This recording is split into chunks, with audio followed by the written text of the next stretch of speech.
Let's go. নমস্কার বন্ধুরা, welcome to আরকে sports. আশা করি তোমরা সবাই সুস্থ ও ভালো আছো। তো এই ভিডিওতে মোহনবাগান দলের প্লেয়ার দিমিত্রি পেট্রারাসকে নিয়ে কিন্তু বড়সড় একটা খবর শেয়ার করা রয়েছে।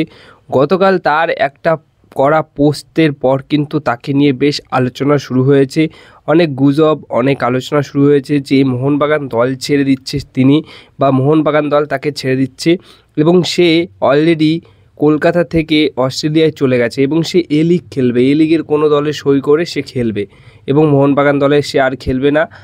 আর তার ওই পোস্ট করার পরেই কিন্তু এরকম আর কি আলোচনা শুরু হয়।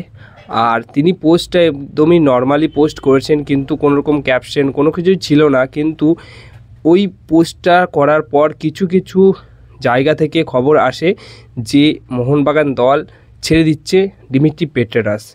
আসলে এরকম চিন্তাভাবনা করারও কারণ আছে, কারণ মলিনার সাথে তার একটা মতবিরোধ হয়েছিল লাস্ট ম্যাচে, যেখানে 100% ফিট ছিল, খেলার মতো অবস্থায় ছিল দিমিত্রি পেট্রারাস, কিন্তু তাকে একটা মিনিটের জন্য মাঠে নামায়নি কোচ মলিনা। তো সেই জন্য কিন্তু একটু রাগারাগির ব্যাপার ছিল, মতবিরোধ হয়েছিল দুই প্লেয়ার এবং কোচের মধ্যে।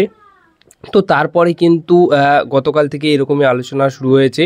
তো অনেক জায়গা থেকে কিন্তু এরকম খবর রয়েছে যে মোহনবাগান দলের সাথে একদম সম্পর্ক ছিন্ন করছে দিমিত্রি পেট্রারাস। তো তোমাদেরকে একদম আশ্বস্ত করে বলতে পারি যে দিমিত্রি পেট্রারাস কিন্তু কোথাও যাচ্ছে না। দিমিত্রি পেট্রারাস যদি মোহনবাগান দল ছাড়ারই হতো তাহলে সে প্রথমেই ছেড়ে দিত, আর প্রথমেই দল ছেড়ে সে অন্য কোনো দলে সই করতে পারত। কিন্তু হঠাৎ করে মাঝপথে কোচের জন্য, মানে একটা ম্যাচে খেলায়নি বা এরকম একটা ঘটনা ঘটেছে বলেই সে দল ছেড়ে চলে যাবে এমনটা নয়।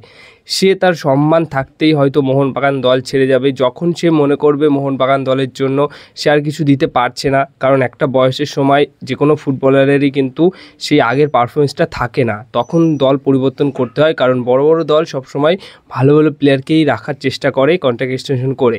তো দিমিত্রি পেট্রারাস মনে করছে আরও একটা বছর সে ভালো পারফরমেন্স করতেই পারবে বা অনেক কিছু দিতে পারবে মোহনবাগান দলকে, তাই শুরু থেকেই সে কিন্তু মোহনবাগান দলের সাথে রয়েছে। তাই হঠাৎ করে তার ওই একটা করা পোস্ট আর সেখান থেকে গুজব যে মোহনবাগান দল ছেড়ে দিচ্ছে, এরকম কোনো কিছু ব্যাপার না। মোহনবাগান দলেই সে কিন্তু থাকছে।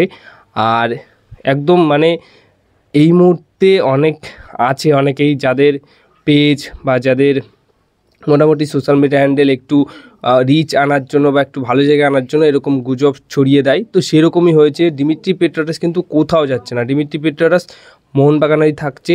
ডিমি গড অবশ্যই মোহনবাগান দলেই থাকছে, আর সে খুব তাড়াতাড়ি মাঠে নামবে। আর মলিনার সাথে দিমিত্রি পেট্রারাসের যে ঘটনাটি ঘটেছিল, আশা করি যে তারা দুজন ঠিক মিটিয়ে নিয়েছে। হয়তো আমরা বাইরে থেকে হয়তো জানি না, কিন্তু ভেতরে ভেতরে দেখো সব কিছু ঠিকঠাক হয়েও গেছে। তো মলিনা হয়তো খুব তাড়াতাড়ি তাকে নামাবে।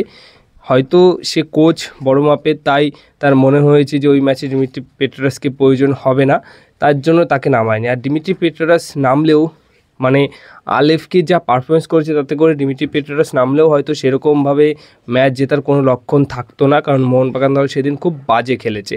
তো দিমিত্রি পেট্রারাসকে নিয়ে যে খবরটা ছিল সেটা একদম ফেক নিউজ। মোহনবাগান দলেই সে কিন্তু থাকছে, এটুকু তোমাদেরকে আশ্বস্ত করে বলতে পারি, এবং পরবর্তী সময় আরও আপডেট দেবো যে সে মোহনবাগান দলেই থাকছে।